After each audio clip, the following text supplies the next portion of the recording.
আমাৰ মহান ত্ৰাণকৰ্তা প্ৰভু যীশুখ্ৰীষ্টৰ নামত নমস্কাৰ প্ৰিয় শ্ৰোতা।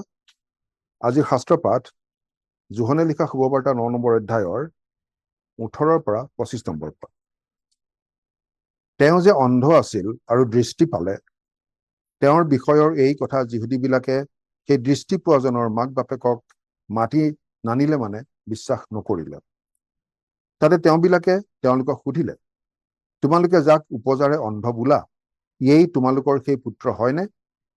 তেন্তে সি এতিয়া কেনেকৈ দৃষ্টি পাইছে?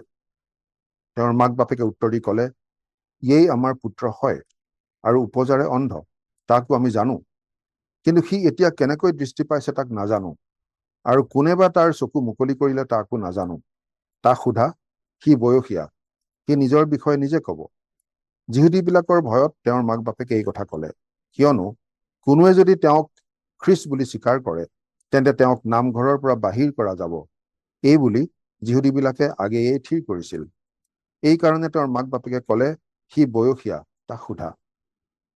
তেতিয়া তেওঁবিলাকে সেই আগৰ অন্ধ মানুহজনক দ্বিতীয়বাৰ মাতি ক'লে, ঈশ্বৰকহে স্তুতি কৰা, সেই মানুহ যে পাপী তাক আমি জানো।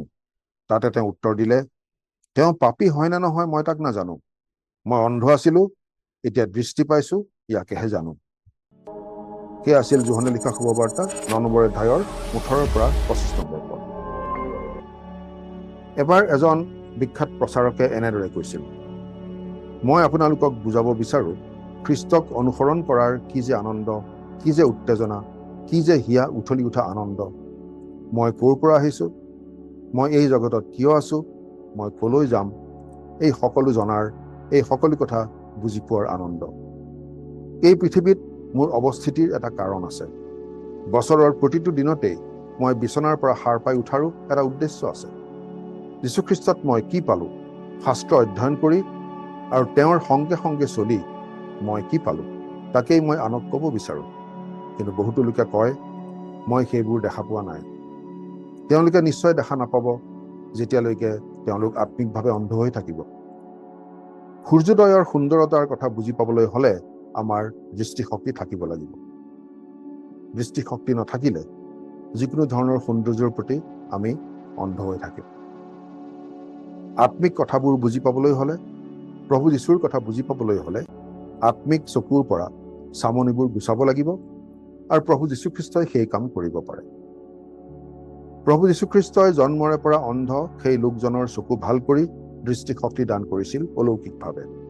কিন্তু দৃষ্টিশক্তি থকা মানুহো গোটেই জীৱন আত্মিকভাৱে অন্ধ হৈ থাকিব পাৰে আৰু আত্মিক কথাবোৰ বুজি নোপোৱা হৈ থাকিব পাৰে।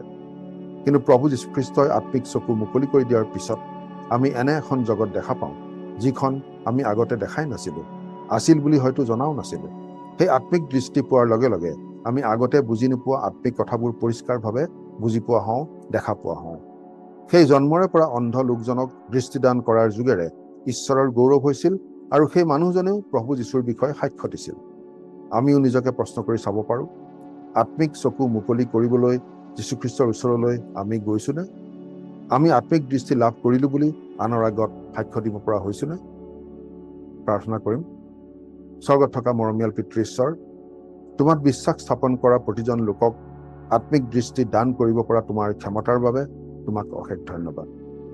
তুমি আমাক তোমাৰ কথাবোৰ অধিককৈ বুজোৱা আৰু আনকো বুজাব পৰা কৰি তোলা। আজিৰ দিনটো তোমাৰ হাততে গতাইছো। ত্ৰাণকৰ্তা প্ৰভু যীশুৰ নামত, আমেন।